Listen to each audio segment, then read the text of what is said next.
Water, the second most vital element needed for life.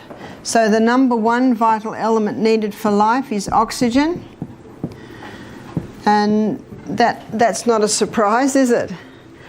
The second most vital element needed for life is water. You can go 3 minutes without oxygen. You can go a couple of weeks without water. What if I told you that everything you thought you knew about hydration and salt was wrong? That a simple everyday mistake could be putting your health at serious risk? In today's video, we're diving deep into the deadly hydration and salt mistake that so many people are making without even realizing it. So stay tuned to find out what you need to make to safeguard your health. So how do we get the water inside the cell? We have to go to the third most vital element needed for life, and that is sodium. The fourth most vital element needed for life is potassium. So let's go back to sodium. In nature, we find the highest amount of sodium in seawater. As we age, it becomes increasingly important to pay attention to what we eat and how it affects our health. Salt and water may appear simple, yet they are essential for keeping us healthy and working well, from blood pressure regulation to optimum hydration and cellular health. They are as essential to our well-being as fresh air. In this video, we will look at how regulating your salt intake and being hydrated can improve your overall health and quality of life.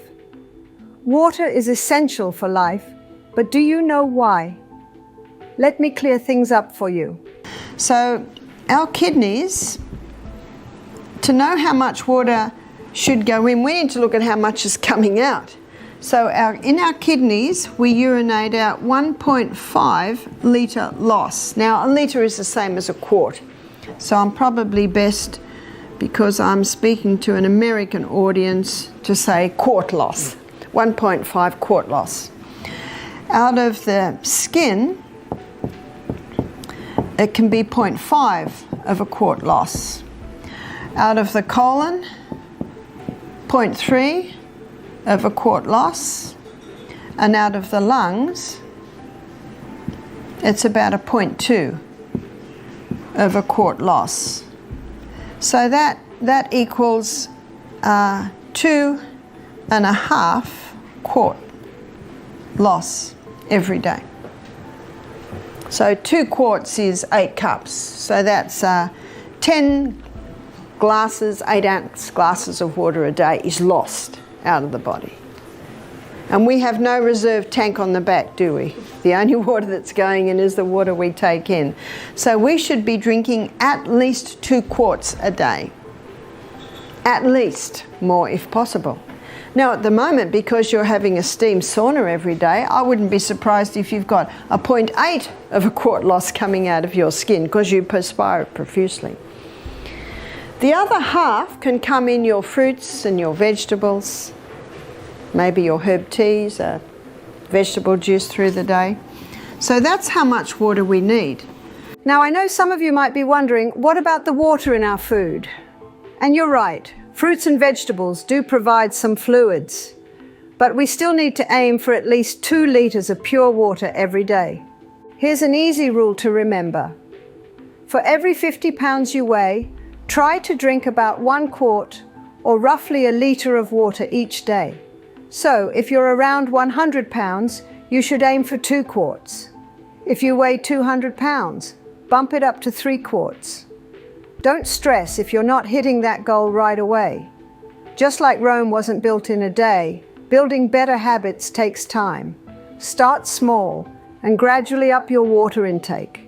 So the first place that water is taken from to try and maintain full blood volume in the veins and arteries is the lining of the stomach. We have a thick mucosal wall lining the stomach, and so now we've got a very thin mucosal wall. Now in that mucosal wall there's sodium bicarbonate, and the sodium bicarbonate is in the mucosal wall to neutralize any stomach acid that might try and get through, and basically protect against against stomach ulcers. Let's talk about what a lot of us do every morning, reaching for that glass of orange juice and a cup of coffee. We're thirsty and trying to hydrate, but here's the thing, neither of those will actually hydrate you. Think about it. How clean would you be if you tried washing your body with orange juice or coffee? Water is what your body really needs.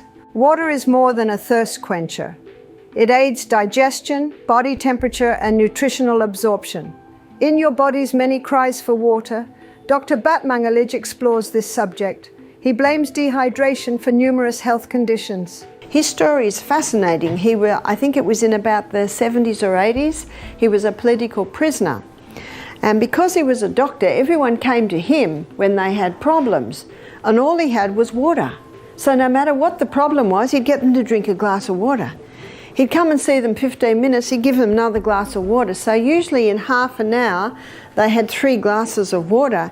And he was just shocked at how the headaches are gone, the migraines have eased, the stomach ulcer pain had relieved, the asthma attack relieved. He only gave them water because he had nothing else. He just wanted to make, I guess, a show that he was doing something, and because he was doctor, they just drank their water. Medication can dehydrate you, which is surprising. I've seen this as a nurse. Dehydrated people speak with a dry mouth and grasp for what? Unhelpful cokes or coffee are often served. Dehydration may prolong hospital stays for some individuals. So let's begin at the mouth.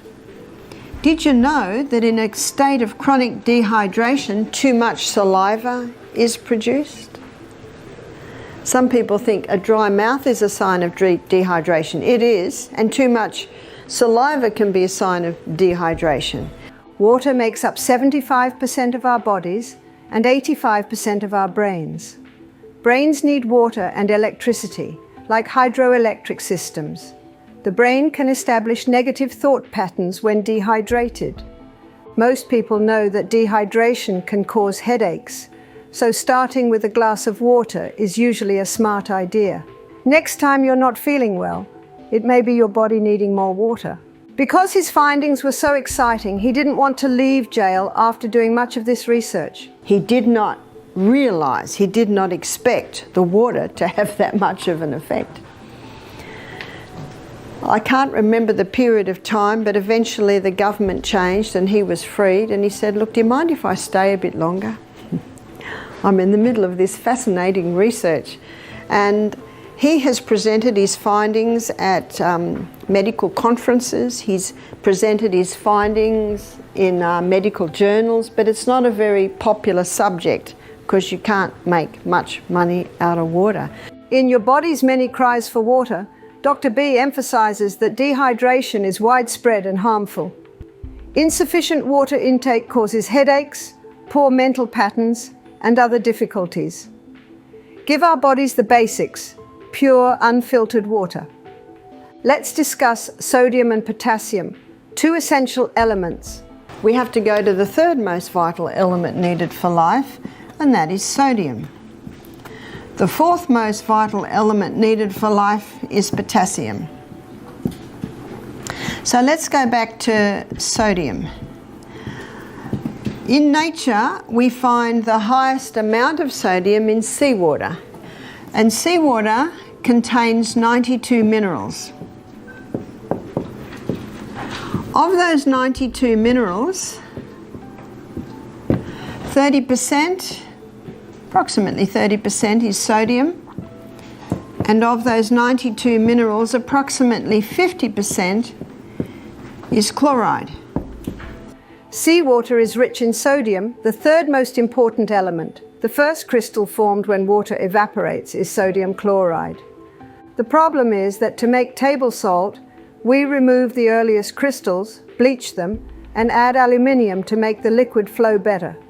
So what man does is he scoops up the first crystals formed, he bleaches them white, puts aluminium with it so that it runs freely, and there's your table salt. Table salt is a dangerous salt because we now have 2 very harsh minerals that if you were inject both of those into the blood, you would die.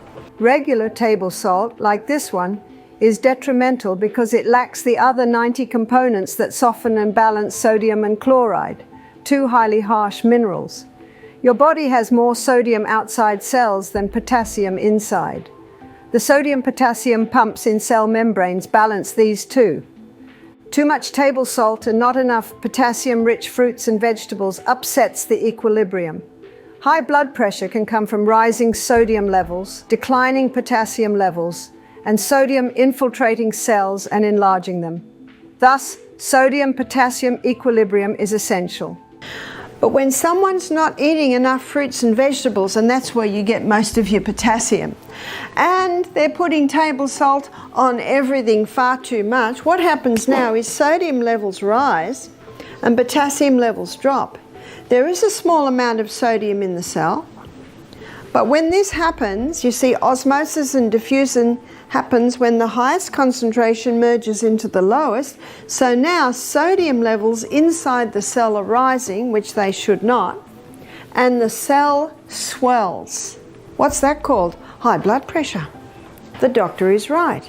Table salt will contribute to high blood pressure. Eating more potassium-rich foods like leafy greens, bananas, and potatoes can maintain this balance. Moving on to pancreas and hydration. Because of its two main functions, the pancreas is fascinating. The hormones insulin and glucagon, which regulate blood sugar, are released directly into the bloodstream. However, it creates enzymes that break down carbs, lipids, and proteins. You come to the pancreas, and the pancreas releases two hormones into the blood to help balance blood sugar levels. That's your insulin and your glucagon. But if you're dehydrated, those hormones aren't being made as they should be. So people that are dehydrated, that can be a contributing factor to diabetes. He also discovered that there are hormones released from the pancreas to finalize digestion. So there's pancreatic lipase to finalize starch digestion. Fat digestion. There's pancreatic amylase, that's what finalizes starch digestion. There's trypsin and chymotrypsin that finalize protein digestion. Now, they're all made out of water. If you don't have enough water, your digestion will be compromised. At every stage, water is needed for every body function. Dehydration disrupts hormone production, which can cause life-threatening diabetes. In pancreatic cancer, enzyme synthesis can be disrupted, causing rapid hunger. Our bodies lose nutrients due to improper meal absorption and digestion. We now know that the colon, further down the digestive tract, draws water from our stools to help them develop. Insufficient water intake might induce constipation by drawing too much water from your feces. This emphasizes hydration. Drinking enough water prevents constipation and keeps your digestive system running properly. To stay hydrated, consider Celtic salt. There's a French doctor named Dr. Lelangre, and he's written a whole book on salt. He said, when people come to me with high blood pressure, I put them on Celtic salt. Why does he put them on Celtic salt? Because Celtic salt contains 82 minerals. It's a hand-harvested sea salt. So the minerals are in the Celtic salt in their balanced form. Celtic salt contains magnesium chloride, bromide, and sulfate, unlike table salt. These molecules are water-hungry, hence Celtic salt is damp. But I prefer the Celtic salt, and one reason is that the Celtic salt has 3 magnesiums. It contains magnesium chloride and magnesium bromide and magnesium sulfate. Magnesium is a water-hungry molecule, and this explains why the Celtic salt is such a moist salt, especially when we've had a lot of rain, because those 3 magnesiums absorb the moisture. And because magnesium is a water-hungry molecule, it can be used to help the water get into the cell. Celtic salt makes staying hydrated easy and effective. To stay hydrated, drink water throughout the day with a pinch of Celtic salt. Drinking too much water without minerals is dangerous. For instance, drink half a glass of water when you wake up, half after using the restroom, etc. Hydration without overexertion is achieved with this routine. Many benefit from spacing their water consumption and adding Celtic salt for hydration. Remember that water, sodium-potassium balance, and the right salt are vital for excellent health and performance. After learning about the issues, apply what you've learned daily. Small habit adjustments might lead to big gains over time. If you like this video, like, subscribe, and hit the notification bell to never miss more health advice. Thanks for watching. See you next time.